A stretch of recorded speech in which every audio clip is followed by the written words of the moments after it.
Welcome back, world, to the Verbal Intercourse Podcast. Got your host, Nick Walker, back in the building with you today. Shout out to everybody that's been listening, sharing the podcast on Instagram and various other social media sites. Real appreciative over here at Verbal Intercourse. Today, got a very special guest in the building. He back, he a repeat offender. Shout out to Fifth Child, man. He's doing great things at the Briarwood Art Center. And still dropping classic music, still dropping great shit. And we proud of you, man. You doing great things for the community of Jackson, man. So how you feeling today, brother? I'm amazing. It's another very busy day, but busy in a great way. Mm-hmm. You know, busy in a meaningful way too. Mm-hmm. Not just busy for the sake of being busy. So the Briarwood Art Center. Before we get into music and all that stuff, the Briarwood Art Center. Tell me a little bit about that. Tell the community why it's important for the city of Jackson. So, once again, it's an arts and community center located in the northeast corner of Jackson, Mississippi, in the Briarwood neighborhood. And what I like to, the way I always sum it up is it's an idea factory.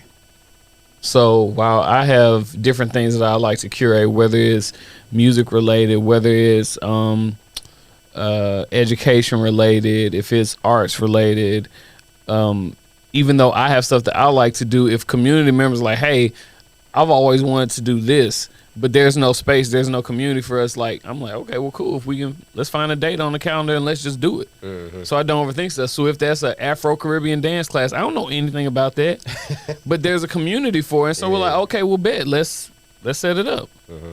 If it's an anime club, I know of I've watched maybe 3 or 4 anime. Dragon Ball Z, Gundam Wing. I ain't even watched those. I don't know nothing about Dragon Ball Z. I don't know nothing about Pokemon. Wow. But One Punch Man, Michiko and Hatchin. Naruto. I don't watch Naruto. None of that. I ain't even see it right. None of that. Yeah. You know. So, but it's there was a community. People say, hey, we want to do this, and so okay, cool. Yeah. There's a street dance community. Boy, I don't dance. I chill, I kick it. But there are people in the city who are into crumping. And so there's something called Grooves, Moves, and Vibes session where once a month they get together and it's people who crump and they be in there it's dope. Yeah, man, it's super dope. And I can just be a spectator. So like I said, it's an idea factory, but then it's also a space that's specifically curated for folks who are still trying to figure it out. So it's not that experts aren't welcome, but the whole business idea is designed for folks who have a genuine curiosity in something but afraid to put themselves out there because they're like, what if I don't get it right? What if it's not perfect? And we're like, come here and screw up. Mm-hmm. Come here with all your I've always wanted to learn, and we'll create that space to make it happen. That's dope, man.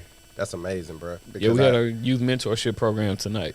That's dope. That's dope. I think that's amazing for the community because, like you said, it's a lot of people that have these interests and they don't know where to go to learn, to mess up, and then to eventually become great at it. Exactly. And that's dope, bro. So we're gonna get right on into this music, man.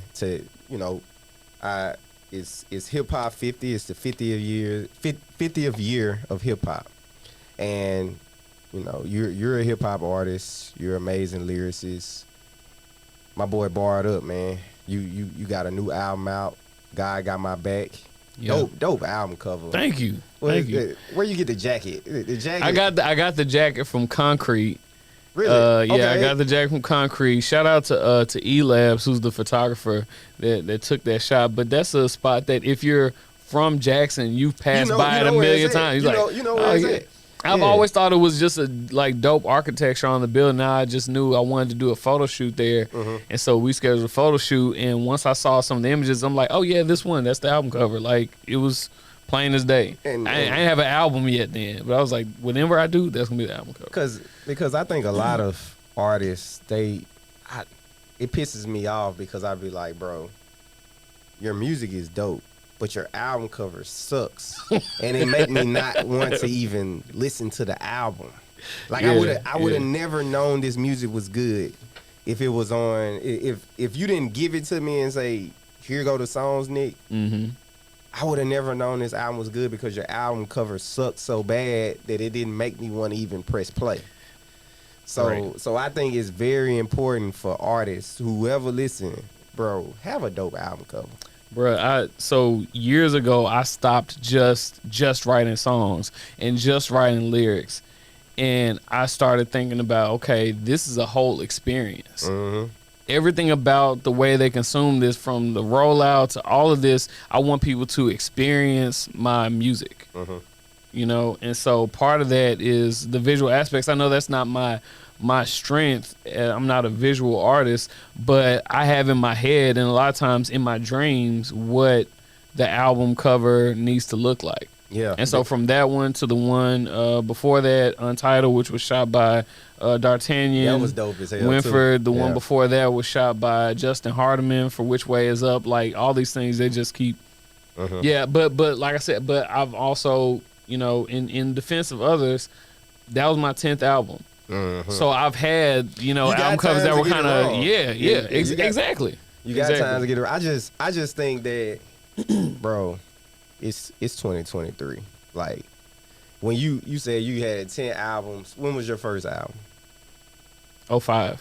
05. You know how much more advanced shit than got. Right. Well, look, I'll put it like this. My songs were posted to my MySpace page.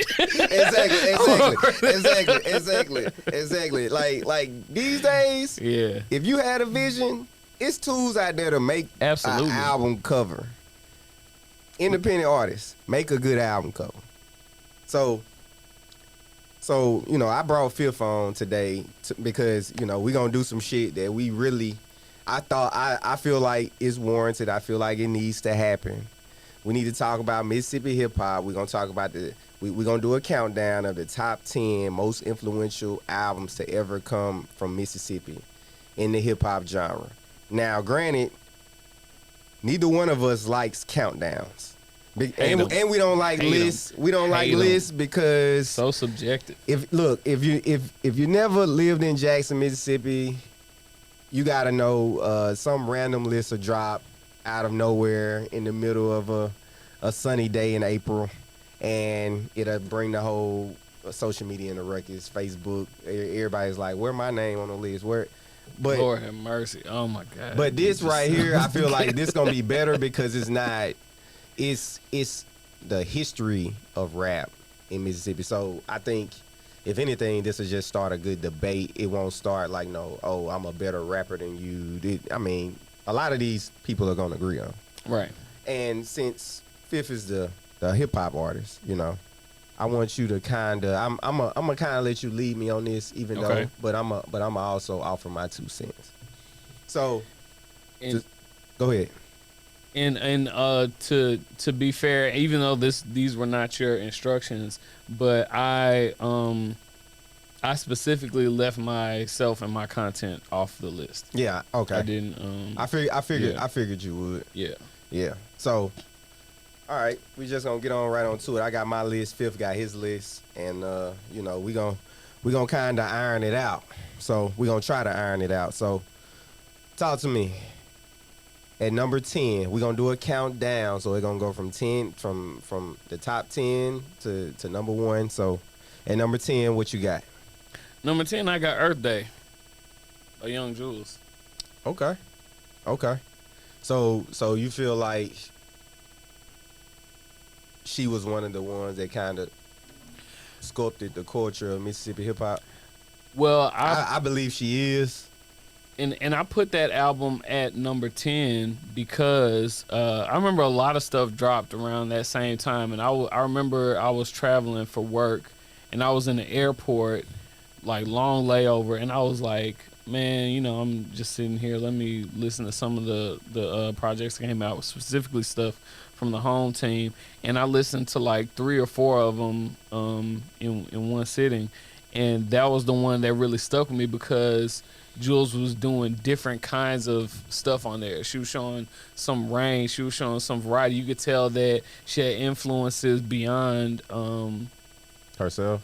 beyond herself and beyond the music of her environment. And beyond, she had like hip hop cuts on there. It wasn't just like trap music. I'm like, okay, so you're not only are you a good rapper, but as far as the types of songs you don't realize you're taking a bold stance to make East Coast feeling Down hip hop south records while being right. Yeah, living in Mississippi, like that's a bold. Her sword is sharp. Like yeah, like she one of those ones, and the thing about her, she isn't afraid to go toe to toe with people that can go. And she can write songs. Mm-hmm. She can write songs, like for real. And so I've just always, especially since that moment, and I know she had one before that, I think Hipster Logic, but I've always been impressed by her versatility.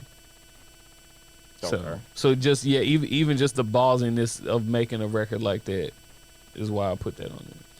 I think I'm gonna go with Dollar Black 2020.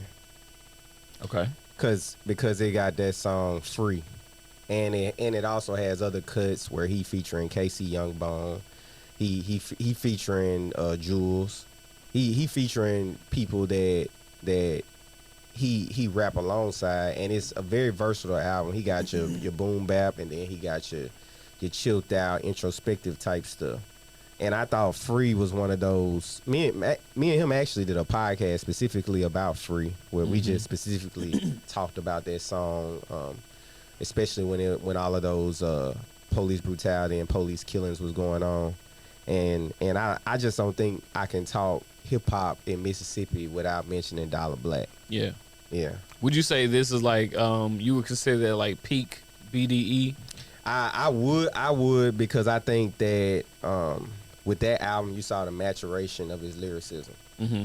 Dollar Black has always had the delivery, the voice, but I've always but if you listen to like The Real, his latest joint, yeah, his lyricism has improved. His pen is sharper, and you could just tell that now he's kind of putting it all together. There was a moment because he and I used to perform at a lot of the same shows, like with Generation Next that Kamikaze was doing at Dreams.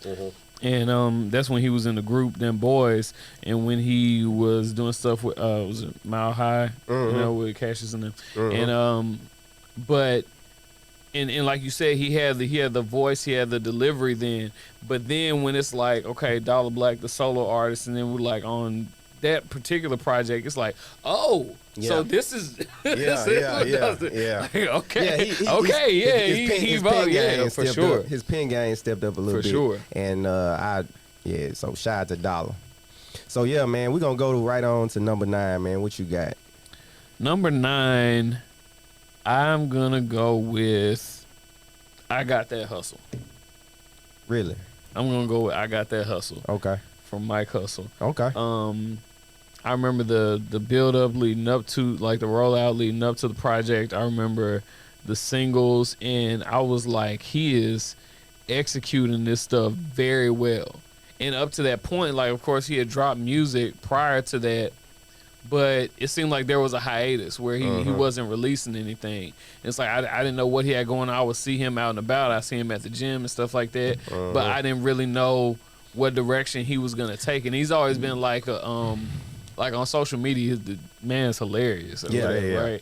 And but then when I heard that project, I'm like, you're able to capture a sound of like the Southern hip hop music that I fell in love with in the early 2000s, and everything sounds authentic about it, from the production to the way it's recorded and mixed to his delivery to the hooks. Like, I'm like, this feels like when I was bumping trap music on my way to school, in the morning. So so that's why that album was just very well executed for me.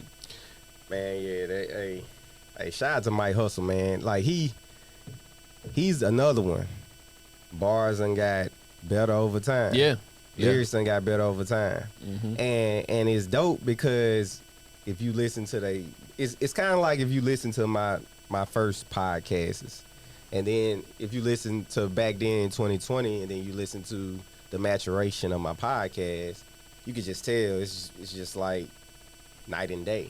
Right. You know what I'm saying? Like it's one of those things, and he one of those people that continue to hustle and continue to put out shit because he got a love for it, and he's just a hustler by nature. Right. Yeah. So. But you know exactly what you just said is the reason why I have some issues with rappers, and I'm talking mainstream. That it's like, why does your album in 2023 sound like the music you were making in 2014? It's like, bruh, not only are you're married, you got grandkids, you have so many more lived experiences to talk about. Like, why are you still honestly rapping about the exact same thing you did 15, 20 years ago?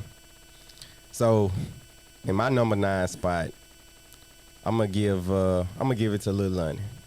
The what I can't remember the They title. know what's going on. They know what's going on too. I'm gonna give it to Lil Lonnie, man. You know, he was gonna be one of them ones, gonna be one of the ones that make it out, I feel like, but he was tragically murdered. Yeah. So shout out to him. I'm gonna give it to him. That album was actually the only album I listened to, but at the same time when I heard it, I was like, this is dope. Even though it was like a guy that was tremendously younger than I was like, this is dope. This is gonna be a wave. And I saw how, like, I think I was teaching when that came out, and it was like the kids, they gravitated towards it, and you know, you might not agree with that pick. Well, a couple of things. One is it's just ironic that you said that you were teaching when that came out, because one of them I used to teach, and one of my former students is one of the young men that murdered him. Really? 100% true. I'm not crazy. making that up at all. Crazy. When I saw like the picture, I saw the mugshot, I'm like, him? What? Wow. Dang. Wow. And I remember this kid very vividly. You know, I remember interacting with him, and when I saw that he was, you know, one of the people responsible, I was like even wow, when he passed away, I think LL Cool J even. Yeah. I saw that. So like, I feel like he was getting to that point in the industry where he was finna. And once again, this is where I want is if it's okay for us to have this discussion now. No doubt. I still, to this day, and I had like my nephew who was a bit, you know, younger than me, obviously, being like, oh yeah, so you gotta check out this song Colors, you gotta check out such and such, and I was like, okay, well this is a cool video because you got the big head thing, and you know, so that's cool. But what I never understood, and maybe I haven't listened to the right project yet, but I was still trying to figure out what from a lyrical standpoint, from a music standpoint, what is setting him apart from other people who make music just like this. Well, this the thing. I feel like as I matured, I kind of found beauty in certain things, even though it wasn't lyrical. It's like, for instance, I could go back and listen to 400 Degrees. Yeah. And Juvenile, he's not lyrical, but Juvenile is not lyrical. Now wait a minute. Juvenile. Put a limit to the BS and give me some space, boy, to recognize GME when I'm in the place. I get mad and deliberately spit in your face. My bad. I ain't no pretty boy. Boy, I'm a felony case. I love Juvenile. I love Juvenile. But if we throwing around a description of lyrical, that ain't who I'm thinking about coming from the South. Fair enough. Now, granted, I have been on record saying 400 Degrees to me is the best hip hop album that ever came from the South. I'm literally on, like, and that's over, and I put that over Outkast, anything. 400 Degrees to me, because, like, what was that, like 98? That had to be like 98. I remember I remember how the culture changed. Oh well, yeah. I mean, that's okay. So influential, yeah. But this okay, the thing I though. got you. But it's the thing though. Because people weren't trying to dress like Outkast. But it's the thing though. Think Yeah. about the song. Look, they still playing Back That Ass Up Forever. forever. That's what I'm saying. Like, but let's just stay on task. Let's stay on task. So at number 8, what you got? Number 8, because I said I got The Hustle was number 9. Number 8, I'm gonna go with Let Me Work. Okay. From Dollar Black. Okay. I'm So going another Let Me- Dollar project, Shy the Dollar. Yeah, because that's the one that, if I'm not mistaken, that's the one that had Fan on it. Mm-hmm. Yep. Yeah. And so I saw him even from a showmanship standpoint, because this was when he really, and I could be wrong, so fact check me, Dollar, but when he really linked up with AV Evo. Uh-huh. And as a real production and you know and rapper team, and I think that was like from my understanding the birth of that sound that they were doing together, you know, and the videos that were coming out, like it seemed to be like his real awakening as a solo artist. Yeah. For me. Yeah, With man. Let Me Work. The maturation of Dollar Black has been great. Even with how he's presenting himself on social media with the 2 cents. I think my 2 cents. my yeah. 2 cents, like Yeah. he's just, you know, and I done known Dollar since middle school. We hooped together. Right. And when I tell you this guy has been focused on the grind of making music even back then, like he was one of the first cats that I knew was like, yeah, I rap. Like I got a mixtape. We like 16, 17. Yeah. Niggas wasn't doing that yet. Yeah, like I would say, like, you know, shit, cause he 06, I'm 07. So it's like I'm 04. yeah. So Murrah, shout out 1400. Yeah, 1400 Murrah.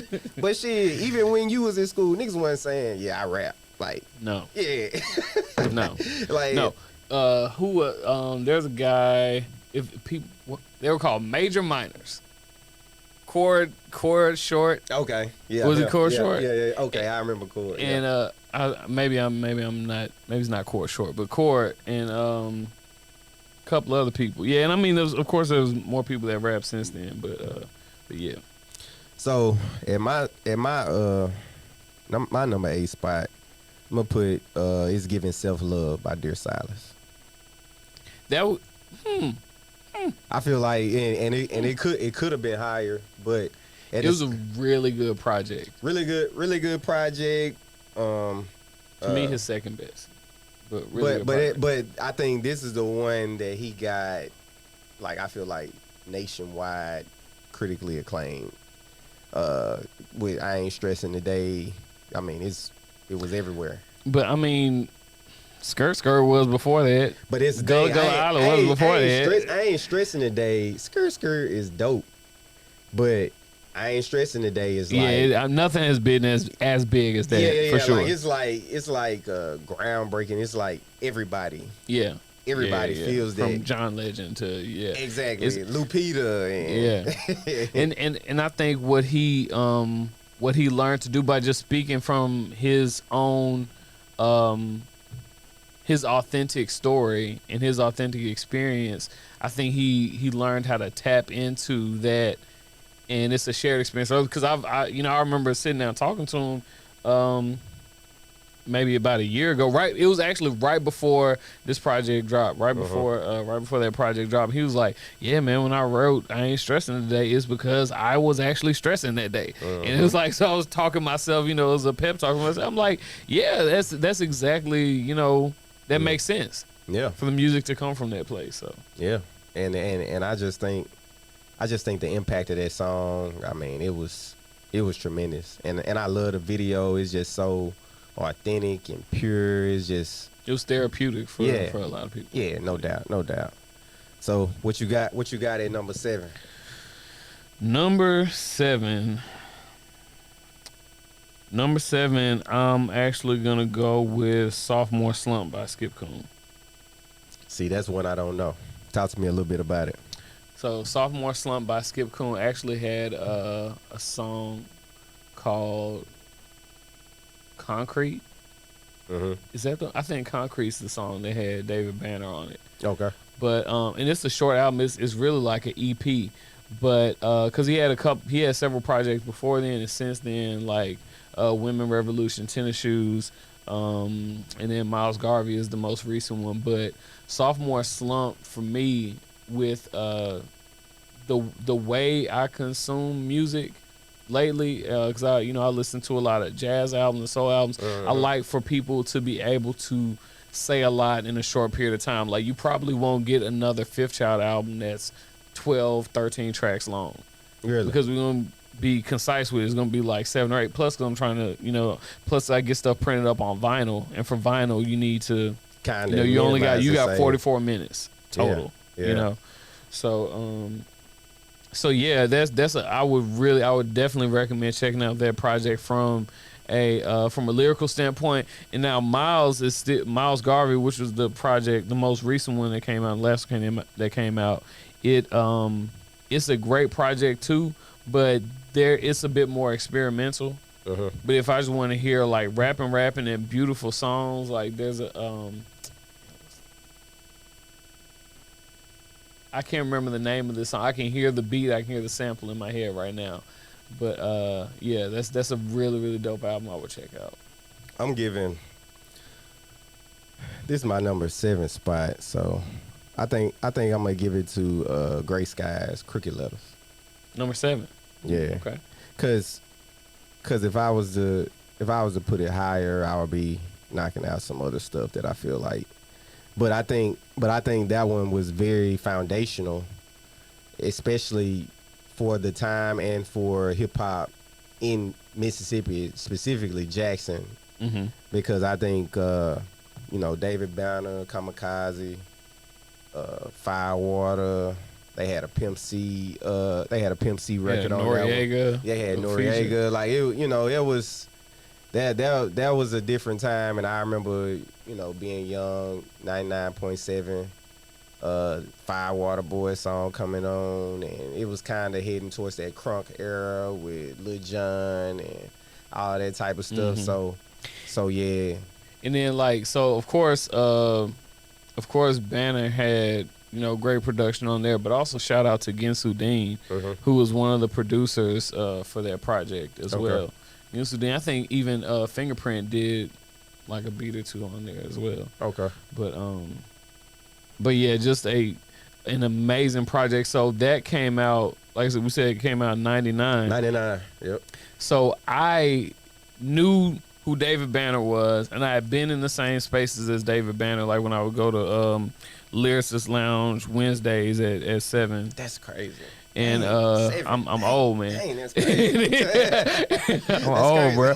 And then I would see Kamikaze, as well. I don't remember seeing him as much as the Lyricist Lounge, but I remember like seeing him being in the same space as him. But then I didn't put 2 and 2 together that they were a group. Yeah. Crooked Letters. So and I was telling you this story earlier, but when I was 15. I went to the Black Eyed Peas performed, and this is pre-Fergie. The Black Eyed Peas performed at Howlin' Mouse in the Red Room, not even the main stage. They were at the Red Room at Howlin' Mouse, and David Banner opened for them, and I will never forget this day. Okay? Yeah. David Banner, I guess them Firewater Boys, that had come out recently, and he stripped down to a pair of bright yellow boxers and poured liquor in his mouth, lit a cigarette lighter, and spit on the lighter, and like flames he was rolling up. Bruh, I'm not making any of this up. That's crazy. I'm not making any of this up. We ain't playing down here no more, motherfucker. Like, that's for crazy. Real, I remember this vividly. And then but like I said, for an opening act, he made a performance that nobody in that room will ever forget. Yeah. And then I ended up rapping on stage with the Black Eyed Peas. I was freestyling. At 15, he like Will.i.am pulled me onto stage. Yeah. So damn, that's some shit you would never. Yeah, man. Yeah, that's some shit you would never forget, dog. But yeah, so my bad, I got off topic. But yeah, so Gray Skies, I didn't find or hear Gray Skies until I was in college. So this is several years later. So I was, it might have been like 06, 07, and I was working in a record store in New Orleans, and we had a used CD section, and as an employee, I could just go there and take a library, take a used CD, go load it on my iTunes and bring it back, the next day. And so I saw Crooked Letters. I'm like, that sounds familiar. And I look at it and I'm just like, oh, this is David Banner and Kamikaze. And then I play it and I'm knowing, think about it. I'm used to Lil Jones David Banner. I'm used to them Firewater Boys David Banner. And then when I hear this, I'm like, oh my God. Yeah. I'm used to Mr. Show Enough Kamikaze. I'm used to we gonna busting nigga head to the white meat to the white. That's the Kamikaze. And so when I hear this, I'm like, wow. Yeah. They make the music that I was listening to. You know what I'm saying? Yeah, because it was yeah. And so that was definitely an amazing project. Who you got at number 6, bro? You know what? I think I'm going to put them at number 6 with Gray Skies. Yeah. You gonna put that album at number 6. So at my number 6, I'm gonna actually put. I think did I skip one? I think we went through 10 through 7, and I think we did 10 through 7. Why? I'm tripping. Okay. Yeah, I think we did 10 through 7. Because I have 5 songs left. Okay. Oh, okay. You got 5 left? Yeah. Did you skip 5? No. I just can't do math. Oh. No, we're good. I got 5 left. So at number 6, I got Shrimp Life 1. You got Shrimp Life 1? Yeah, at number 6. Okay. Because, it was they first go out. You got No Flex Zone. No Flex Zone was on there. You got, what else on there? It's a lot of stuff on there, bro. It was a big time album, platinum album. I think it was. Yeah. Throw some more. Yeah. Throw some more. Yeah. Cause I can't remember everything on there. No. Okay. So Shrimp Life 1 might be. You think it might be better than 2? You think it might be big? Cause 2's the one that just came out. Well, nah, 3 came out. Oh, 3 came out? 3, but Shrimp Life 2. 2 did have Black Beatles, yeah. Yeah, it got. But 1 got Lit Like Bic. Yep. No Flex on My Ex. This Could Be Us. Up Like Trump was so underrated. Yeah. Up Like Throw Some More.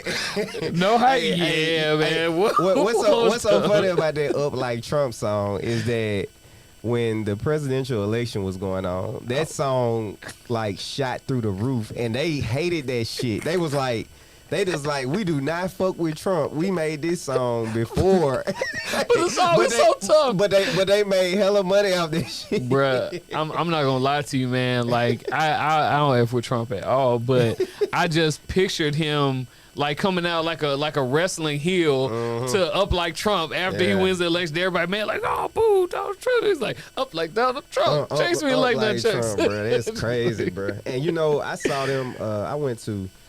I don't know if they still do it, but I went to Shrimp Fest. You did go to Shrimp Fest? I went to Shrimp Fest in Tupelo. Yeah. And it's crazy driving to Tupelo because at some point you just be on like a 2-lane highway. 2-lane highway for a very long time, and it's kind of scary to be honest. But Tupelo is a very, very fucking strange place. Don't go there if you have no reason being there. Do not go there. The views of Nick Walker. but bruh, that was the first time I saw them perform, and it was insane because it's just they're a party. Yeah, I don't honestly remember them performing that much of their songs. For the most part, they popping champagne bottles, spraying that shit everywhere. Like they jumping into the crowd. It's like they like rock stars. But you know what? Apparently they were already doing that before they got discovered. They were hyping up parties. That's what they just did, as brothers. And I think that they are true entertainers. I don't think Slim Jimmy gets enough credit for his maturation as a rapper. Yeah, because he done got better and better. Yeah, for sure. So, shit, I think we in our top. We top 5. We top 5. Okay. Who you got at number 5? Okay, if I'm based on what I have left, I'm gonna put The Day I Died at top 5 most influential. Okay. Go another Dear Silas record. Just the hearing, knowing what he was doing before, like, you know, Boogeyman and, you know, other songs before then, and he was almost like a comedian that also happened to be a talented musician. Also happened to rap, you know, but it was for fun. And so when that project came out, and definitely big. Anytime I talk about The Day I Died, like, gotta send a huge shout out to Don Shay, the producer who made Gullah Gullah Island, because, you know, all of that song was already in existence, like, except the verses, like, cause Don, for those who don't know him personally, Don Shay is a fool. Yeah, like, he's crazy, and so he's a very funny guy, and so, like, Gullah Gullah Island nigga, Gullah Island bitch, like, that's him. Yeah, you know, that's him still doing it on the record, and so, yeah, and then Silas was able to put these verses on it, shoot the video, and that was like, and I don't think that was necessarily his first viral moment, but that was like that was a defining moment. Because I mean, if you a kid from the 90s, you know what Gullah Gullah Island is. Right. Like, yeah. That shit defined. It was like one of the first times we saw a lot of, I won't say it's the first time we saw black people on TV, but as a child, it was very important for little kids to see Gullah Gullah Island. Yeah. Because you know, as black people, our roots are in Africa, and it was an African-based show. And the thing is, it was about a black family. Yeah, a black family. You know what I'm saying? Yeah. Like, Nickelodeon had other programming, other kids programming. I wouldn't even say they didn't have it. They didn't have black folks on there. And arguably, it may have been the first kids program with a black family, unless I can think of anything. Because Cosby Show, you know, Family Matters, Different World, these aren't necessarily targeted towards kids. And then you had shows that were kids shows like My Brother and Me, you know, stuff like that, My Cousin Skeeter. But Gullah Gullah Island was for kids, and it was a black family show. You know? Yeah, bro. Yeah, that was a big record, bro. Yeah, but yeah, just really, really, really good album. And shout out to even Antoine Perkins did a bit of production on there too. So it was just cool to see a lot of things come full circle on that album. In my number 5, I'm going Crit Was Here. Crit Was Here. You know, a lot of people say, you know, I mean, of course it's a mixtape, but at the same time, I don't think you can say anything about Mississippi without mentioning Crit Was Here from a hip hop perspective. It's lyricism, braggadocious, introspective. I mean, you got something on there. They Got Us is arguably, it's one of those records that I kind of look in the same light as like Nas' Second Childhood, where you got 3 different verses, 3 different stories, but it all aligns to the same thing.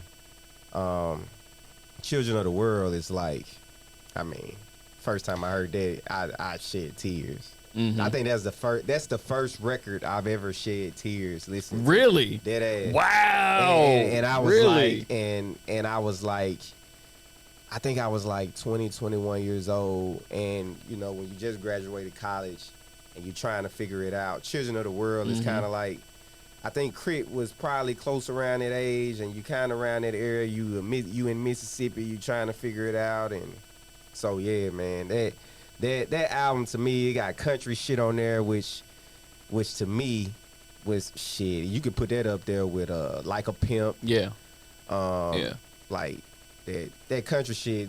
That shit. It gave me a sense of pride that I had never had living in Mississippi when I first heard it. If you were gonna be an artist putting out a debut project, I'm not even gonna say album, but just debut project that wants to show people like your range and what you can do, you don't get much better than Crit Was Here. Yeah, no doubt.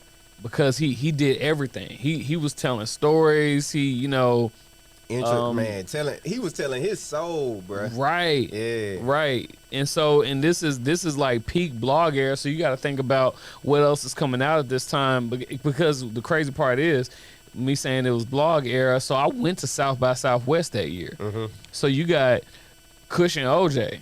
Oh man. You got Trunk Music by Yellow Wolf. You got not Pilot Talk from Currency, but before Pilot Talk. That would probably be damn. What was the mixtape series? I don't know why I'm drawing a blank. Is it? I don't know. It might have been. Cause Wiz and Currency also at the same time at Half Life 2. You got Pac Div, Church League Champs at this time. You got Mac Miller Kids at this time. Like this is like I'm telling you, this peak blog era. You had Warm Up Cold. You had ASAP Rocky and them coming too. You had you argue. Wait, no. I was about to say, did you have? You had you had Kendrick with You had Section 80 Kendrick. Section 80. Or no, excuse me. You had OD Kendrick. Okay. Yeah, OD Kendrick. Okay. Yeah. Okay. Because Michael Jordan and stuff like that. I remember him performing that year. And then, why can't I think of Drake's the thing? Drake. Oh, So Far Gone. So Far Gone. So this is a little bit after. This is after So Far Gone. Okay. But to be in the company of those type of projects where it's like the moment you say their name, people are like, oh yeah, that was the one. Like, and I remember my brother-in-law was like, yeah, man, this is this rapper from Mississippi, like from Meridian, called Big Crit. I'm like, Big Crit, that's a weird name, like Critter, Crit. Right. And then he played it, and I was like, oh wow. I'm like, bro. I'm like, this is really, really good. You know what I'm saying? Bro, I remember actually writing for Rod. He had a website called qdurant.com. I remember that, yeah. And I wrote a blog. I had a blog site called The Warm Up. It was based after J. Cole's album. But they specifically talked about sports and hip-hop. My favorite J. Cole project. Mine too. But like I wrote an article, Mississippi doesn't deserve Big Crit. I wrote that article. That shit this is before I knew really what viral meant.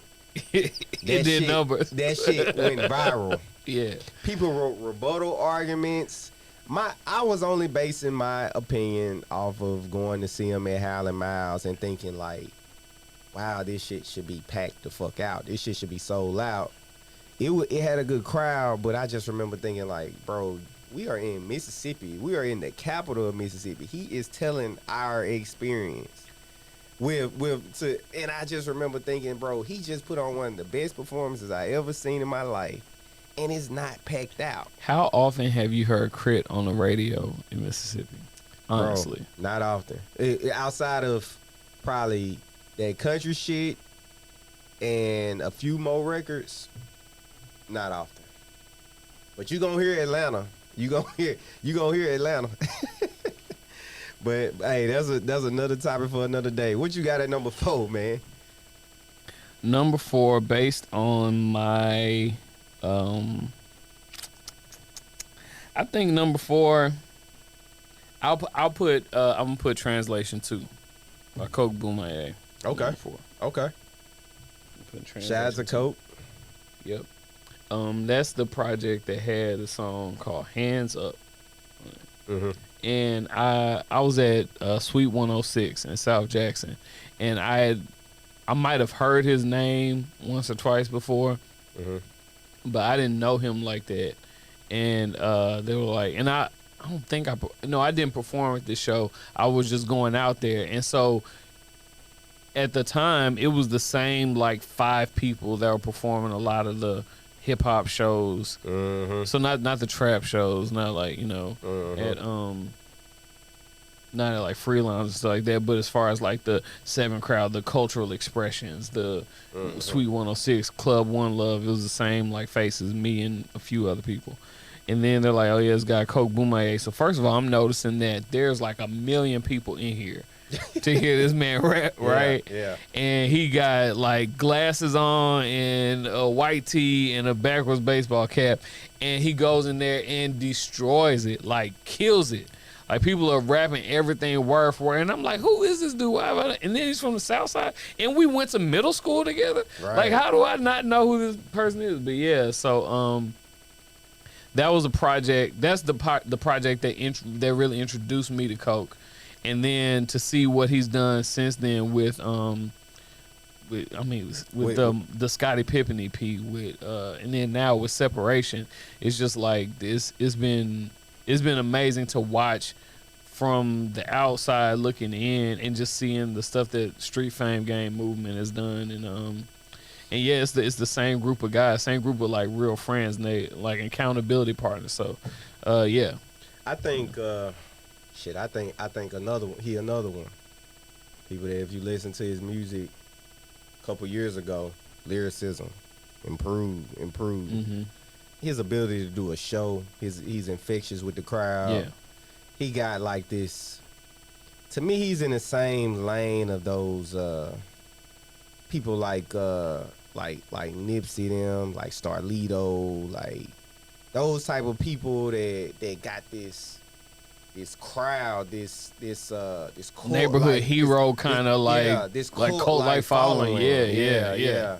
And you know, you could just tell he just one of those thoroughbreds, you know, just a cat you could count on, you feel me? Right. Yeah. Right.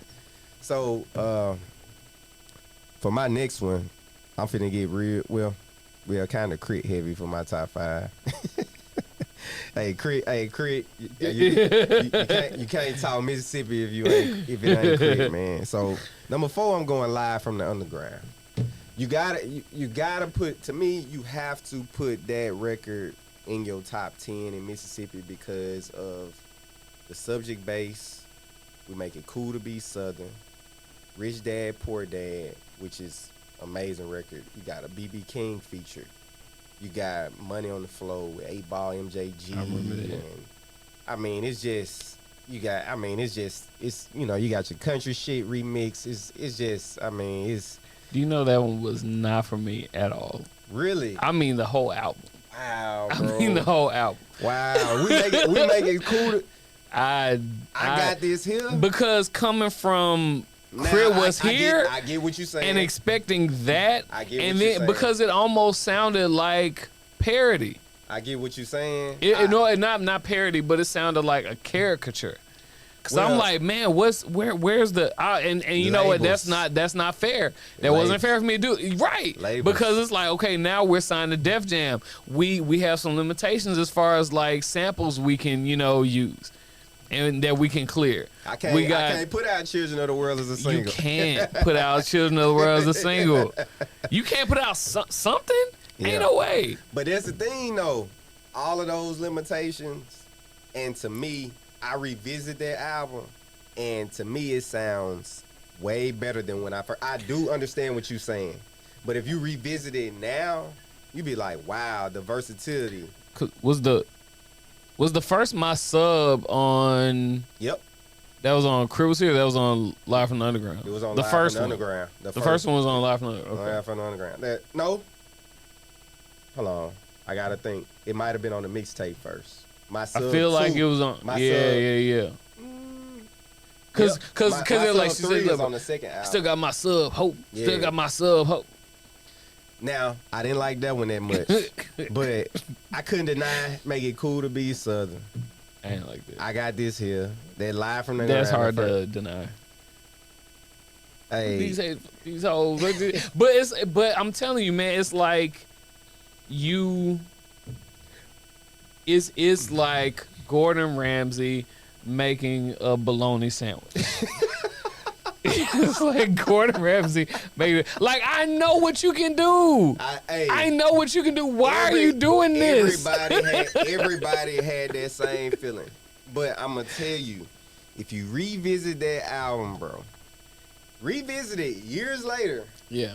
Because I swore off of it. So it's been years since I heard it. So I understand. And I definitely get it, because during that time I was like, why you do this shit? Why did this happen? Cause I just knew, man, Mississippi, we finna have a run, bro. Like, because and honestly, because wait, did Did Return of Forever come after that, or Return of Forever come before that? Because even Return of Forever is like, okay, yeah, like this sounds like the guy that the South by Southwest guy. You know what I'm saying? I really think he gave out too much album worthy stuff for free. He did. No, absolutely. I 100% agree. But I can't knock him for that because look at the era he was in. All of them niggas was giving out album worthy stuff for free, and they were making their money on the road. Was free. Like So Far Goes on that piff. Wale, like you press a button. Wale, not attention deficit, but before that, a mixtape about nothing. More about nothing. All of it was for free. Bro, we got Cushion OJ for free. That's what I'm telling you. We got Cushion OJ for free. So that's what they. I can't knock him for that. I can't knock him for that. So. Lord. So yeah, man. So what, man, do you remember when you heard the warm up, bro, for free? We heard Grown Simba and Dollar in the Dream and Can I Live? All of that for free. For free. All of it was for free. It was a wild time. I literally used to wake up on Saturday mornings, download all the new music that I wanted, and do my thing. So, bro, we in what are we, top 3? Yeah, we're in the top 3. So what's your number 3? Trying to look up whatever the name of that Currency mixtape was. Number 3, I'm gonna go with Star of the 730 Experience. I ain't heard that one. Who's that by? 730. Shit, explain. So 730 is an MC and producer from West Jackson. Moved to Dallas for a good bit. That may be another reason why you haven't heard of him. But and I know he hates these comparisons, but this is just like the point of reference for so many people. They were like, oh, this is like Andre 3000 had a solo album and he was from Mississippi. Oh. Like as far as the spacey kind of influences, but and the insane lyricism, crazy lyricism, like almost Eminem style lyricism, but over the backdrop of like a nigga from West Jackson. Like straight up off Frederica, you know what I'm saying? Off Frederica Street and Frederica Avenue, and yeah, like he did some of everything on the album. He had songs where he was singing. He had songs that he was rapping. This was, and actually, I don't even think it's a bias, but I did produce one of the tracks on there, the track that I was featured on. But he had a range of different sounds, and it didn't sound, even though it sounded like somebody from Mississippi, it didn't sound like somebody from Mississippi. Yeah. You know what I'm saying? Because he still stayed true to some elements of and different sounds of the neighborhood, but you could tell his influences. You have George Clinton influences. You got P-Funk influences. You got Outkast influences, and yeah, it's an amazing project. It was his first solo album that he really doesn't like to talk about, but it was an amazing project. Shit, at my number 3, I got Catalytica. So how you feel about come on now, Catalytica? How you feel about that one? How do you feel about that? Because I give you Mount Olympus. That's all you giving me on that? Mount Olympus. Come on now. That's where I still got my sub hope. Isn't that where that falls? No. That's the one 215s and we balling Big Bang ho. You love that one. Come on now. You don't like that one? That's crazy. That's crazy, bro. I do not. What about Soul Food with Raphael Sadiq? No. Bro. No. Is that it had a song called like Vibe or Vibe in it? What's the name? No. What song am I talking about? Man, that's crazy. You don't like that one, bro. King of the Side. King of the Side. King of the... Wow, bro. Hey, shout out to Crit, man. Shout out to Crit for sure. Hey, Catalytica, one of my favorites, man. One of my favorites. Wow. Creation, like my sub 3, Big Bang Hope. Yeah. But I like DJ Da High though. pay attention. But here's the thing, I get it though. Yeah. That's what I want to say, and just okay. Third Eye was on there. Mobile Cool, Bro. It's now, an amazing what's the song? album. There was I don't remember what album. I think it was Return of Forever that the song called Red Eye was on. That's on It's a song about him and talking to his girl. Or that's whatever. on that's a mixtape that he gave out for free That's too. a beautiful song. Yeah, it is. But and that's the thing. Like I get it. Mm-hmm. I get it because at this point, you gotta understand. Like Def Jam is not the Def Jam that we grew up with. on. Def Jam is not the Rockefeller Def Jam. It's not that Def Jam. At this point, this is like the Looking Boy Def Jam, where we don't have a clue about music, let alone hip hop, and we're just like, wait, so what's what's viral? What's okay, cool. Yep, it was headed towards. They didn't have a clue what they were doing. It was headed towards. And that. so I see this as I saw that album, But I don't. But to be real, it though, wasn't. I think he had a lot of more freedom in this. You think so? I think in the second one he did because I honestly think it became it was a little bit more headed towards what we was used to rather than the first one. You got Terrace Martin beats. You got a song with Lupe. Like I just think that it was a dope album, bro. So even the pay attention, like he has a Jim. When I see that Jim Johnson made the track, I'm like, okay, yeah, the label was looking for a hit. yeah, that's true. That's true. When I see a Jim That's true. Johnson beat. But that's the thing, though. Yeah. Big Crit was like, damn, I'm finna work with Jim Johnson. Like, Right, because Jim Johnson is on the heels of Whatever You Like, and the stuff that he did for Paper Trail. This, like, so I get it. They are like, we need a hit record. I just think Mississippi has the roots so deep in music that Big Crit is one of those artists that he feel like that I could really make music with anybody on anything, and I could make it sound good. I just think, I remember watching a video of him on YouTube where he just goes into like a record store blindfolded, picks out three Rhythm random Roulette, records. And I saw it too because Tricky was on the episode. Shout out to Tricky. Yeah, and I just think he's just like one of those ones. You know what I'm saying? Did you ever you never read any of Questlove's books, right? I was reading the one on I think maybe his latest one. I think it's on what is it called? I can't think of it.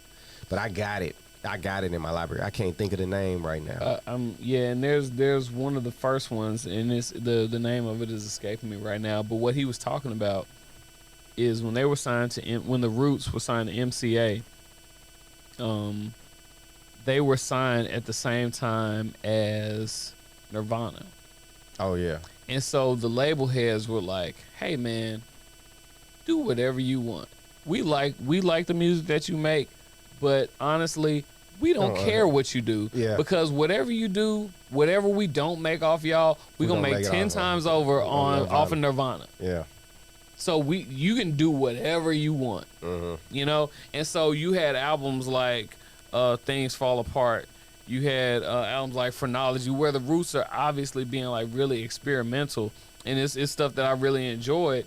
But I know that they were able to do whatever they wanted because they didn't have that pressure from the label to make money. They were like, "You're a tax write-off. Do what you want," And so with Big Crit coming out with Cadillactica, coming out with Live from the Underground, it's like the label Def Jam at that point is like, we need to make money. We need to be profitable. This is what's popular. We need you to do stuff like that. But that's the thing, though. When those records came out, that is what was not popular. If you look at if you look at the time zone, these hoes still got my sub, ho. But you gotta think, bro. We from the South. That's okay. It might be popular down here, but on the grand scheme of things, that's true. That's true. You see what I'm saying? That's true. Like my sub, these motherfuckers don't know nothing about no sub in New York. That's fair. That's fair. So he didn't deviate from who he was. He didn't deviate from what he was. He tried to elevate what we was on a grand scheme of things. I feel like that's why I always appreciated that stuff, because look at it, look at the time zone. Like if you look at the time zone of some of those records, some of those artists that he even using, those are not your in-house names. You, like when J. Cole drop a record with Miguel. That's different. That's different. You know what I'm saying? Yeah, that's true. And he drop a song with Rico Love. Rico Love's popping in. Rico Love as popping, a writer. but come on now. Rico Love popping as a writer. Miguel, Rico Love. Yeah. That's not fair. That's not fair. But think about when Miguel, Rico Love. Like, bruh, I went to one music fest that year when Miguel was performing the same time as Nas. Look, this was years ago. The girl I was with, I literally had to tell her, bruh, I don't give a damn if Miguel butt ass naked on the stage. I'm going to see Nas. Yeah. So if you want to stay over here, find me after the show. But everybody's over to see. Now Nas had a big ass crowd, but everybody's over there to see Miguel. Yeah. Yeah. So bro, we almost wrapping it up, bro. At number 2, who you got? Number 2, I'm gonna you know what? Because we talking about impact. Yeah. We talking about impact. We talking about influence. I'll put Crip Was Here at number 2. I put Crip Was Here as number 2. And you know what? Looking back at my list, I wish I had put him higher. Because to be honest, Big Crit Was Here to me is Big Crit's. It's his magnum opus. It's his Illmatic. It's his. And I hate that though. But it's It's not fair to do that. Though. It's perfect though.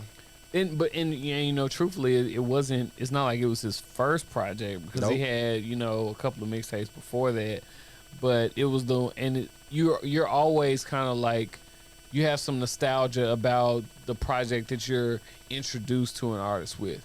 It's like, yeah, and then there was X. I feel you, but it's dark and hell is hot. It's like, that's when I first heard. But the funny thing about Big Crit is that J. Cole could have easily been Big Crit, and Big Crit could have easily been J. Cole. Absolutely. They're the same person. They're the same person. They both of them can rap you under the table. They both make beats. They both, can write songs. They both are versatile. The only difference. They're from the South. The only difference, J. Cole, he got Jay-Z, and Crit got Def Jam.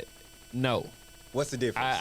I disagree. What's the difference? I disagree, because I feel like you know who J. Cole is. So do you feel from these albums like you know who Justin Scott is? I feel like I do, bro. But it's the thing. You say that you from the albums that you know who J. Cole is. Mm-hmm. Now, granted, I can agree with you, and this is why. The only reason I can agree with you is because of KOD. That's the only reason I agree with you. The other albums, I'm not a J. Cole album fan. I like Forest Hill Drive, and that's another reason. And that's another reason why I say that, because Forest Hill Drives, it's a really dope album. Mm-hmm. He ain't tell you shit about himself, to be honest with you. No, but KOD. He was the most open that you ever. That's why that's my favorite J. Cole project. Now, granted, Crit, his most open project is actually not one on this list, but it's probably his best album. The only reason I didn't say it was the most influential was because it just wasn't the most. Not the double album. Yes, it is. Wow. Hold on. You don't. Wow. You don't Wow. like that one? Wow, Phil Child, you killing me. You killing me. You know what? You killing me. But you know what? In his defense, I feel like I put way too much pressure. You put too much pressure on him. I put too much because here's the thing. It's like, it's not even quality, but I be expecting the Crit Was Here nostalgia from new projects. And how can you create a first experience feeling again? Well, I'm gonna tell you this. Look, Nas is my favorite artist, and a lot of people, like for instance, Nas is my favorite artist. He dropped Illmatic, and it was so great that it took decades for everybody to see how great It Was Written was. This very next album. Right. It was so Illmatic was so great that it took decades. Great, man. Bro, this is a dope album, but this ain't Illmatic. Lost Tapes is hard, but it ain't Illmatic. It's like you chasing, a feeling. Right. LeBron, like a first high. You chasing a ghost. Yeah. LeBron said It Was Written. LeBron James said It Was Written is better than Illmatic. He says that. Now, granted, I don't think that's the case, but now looking back on it, I can see why somebody would say that. It Was Written is like allegorical street tales. Like he's yeah, that's true. That's true. And so Jay-Z is my favorite rapper. Jay's my favorite musical artist. Period. But here's the thing: it's like Reasonable Doubt. I love that project. It's in my top. But through it, and I was literally listening to it earlier today, but as his albums have progressed, it's like I could hear him from a technical standpoint possibly getting better. I feel like he was lyrically Reasonable Doubt. It gets no better than that. Oh my God. I think American Gangster, to me, as far as execution, it's insane. It's a flawless execution. It's a flawless execution. So we down to number one, man. Yeah, my bad, man. we down to number one. Hold on, did I tell you my number two? My number two. I didn't tell you my number two. No, you didn't. I'm going David Banner, Mississippi, the album. That's what I'm going at number two. A lot of people on social media gonna say this is number one. You said most influential though. I said most influential. Okay, yeah. The reason why I say it's number two is because, to be honest, it's very influential, but I don't think it's the most influential because it influenced a lot of acts in Mississippi, but I don't think it influenced the world. You see what I'm saying? It hit the world like a pimp. Like a pimp during that time was a fucking anthem. Yeah. Cadillac on 22s. Might get your jaw broke. Might get your wig split. Might get your car shot up with him and Lil Jon. Yeah. That was the one. It came out at the perfect time. I'll say that. Yeah. It dropped at the perfect time. Did it age well? I don't feel like it aged well. So. But it's very impactful.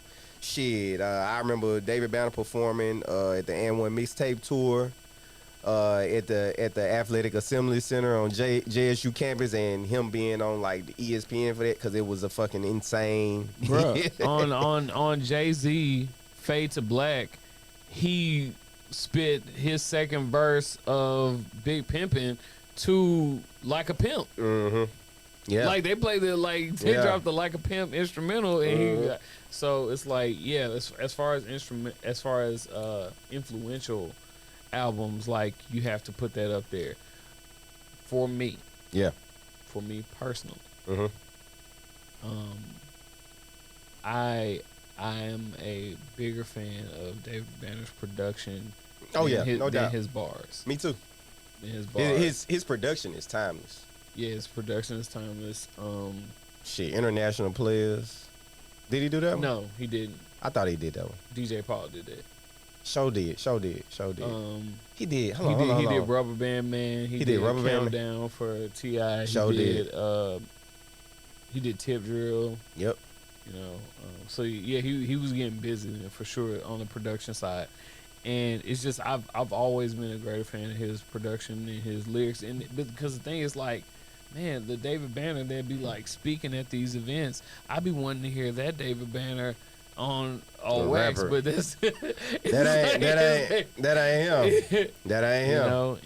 And even when God Box drops, it's like, I'm a like I appreciate his role and his impact more than I ride around and listen to his music. I like the song Lil Jones more than, you know what I'm saying? Yeah. A lot.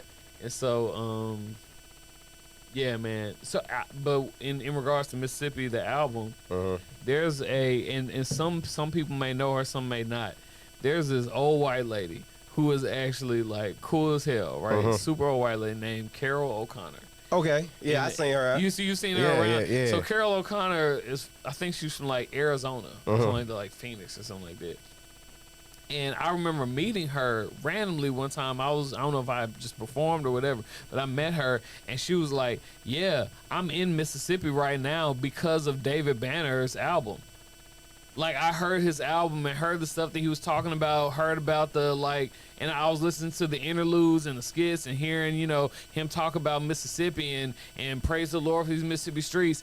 And I moved from where I lived on the west side, on the West Coast. That's crazy. Moved to Mississippi just because of what I heard on the album. And I was like, wow, music has, hip-hop is powerful. Powerful. Hip hop is powerful about sharing stories, you know, and so I feel you. So what you said your number 2, right? I said my number 2 already. So what's your number 1? My number 1. This is my number 1. Stream Life 1. Okay.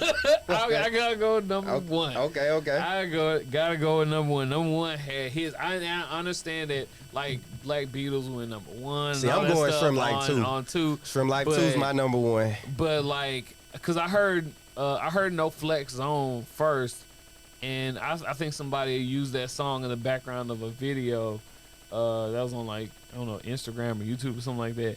And I was like, oh, okay, that sounds like, you know, I don't know. It's just, I knew that these voices were distinct. And then like, oh, you know, they're from Mississippi. Like, they're from Tupelo. Like, and they're proud Mississippians. And that's what I was about to say. They're from Tupelo and rep Tupelo. They're proud Mississippians. Because Soulja Boy is from Batesville and don't rep Batesville. That boy say, I'm from Bompton. I'm from Bompton. That nigga say he's from Bompton. Right. And so, but they're like from Mississippi and rep Mississippi. And then, like, as I heard songs like This Could Be Us and My Ex and Throw Some More, I'm like, they're great songwriters too. No doubt. Hey, they're great songs. Sway Lee is one of those ones. Like, even that track he got with French Montana and the videos in Africa is just, I mean. Bruh. And you know what? The newest project is solid too. Yep. I listened to it too. It got a track on there, Mississippi Slide. It's like a dance record. Like, yeah, and them like you said, them starting Shrimp Fest in Mississippi. It's like they're on the surface like proud Mississippians. Like, I know, you know, and once again, I know Big Credit shouts out Mississippi, like, you know, all the time and stuff like that. But it seems like they got an elevated. They were Interscope, so that's they got fair enough. Fair enough. They got Interscope's one of them. Like, hey man, do what you want to do. Yeah, do what you want to do. Jimmy Iovine is like, shit. Hey, I don't man, understand this shit, but do it. Go for it. Right. We got that in the budget. All right, bet. Do it. See. At number 1, I got Ray Shrimmer as well. Shrimp Life 2, Black Beatles, international hit. I mean, I think it's like 8 times platinum in the U.S. Yeah, because like I said, it was number 1. Yeah. You know, I mean, that Look Alive song, that song with Kodak Black. I mean, and I think it was summer 2016, which was a wild summer for music. I think that might have been the best summer for a while for music. Summer 2016, I think everybody started drinking tequila that summer. Everybody was listening to Drake, Ray Shrimmer, Wayne, and I mean everybody was out. I think everybody was out that summer. So you know what was on there that to me don't get enough credit? What? Do you have one by chance? Yeah. Exactly. That's what I'm saying. Here comes that man. It was records like that. I mean, like this Shrimp Life 2 was an international success. I mean, it had the Mannequin Challenge where it had whole college campuses doing it. Paul McCartney. Yeah, Paul McCartney did it. Like I was like, bro, it was like it's the most influential record to me out of Mississippi. And you That's know, fair. so yeah, man, we done had a good time sharing our top 10. Hopefully it caused debates. Hopefully y'all like it. Got my boy Fifth Child here, man. Great stand-up guy, great lyricist, great artist. Download guy, got my back. Check it out, bro. And yeah, we out. Peace.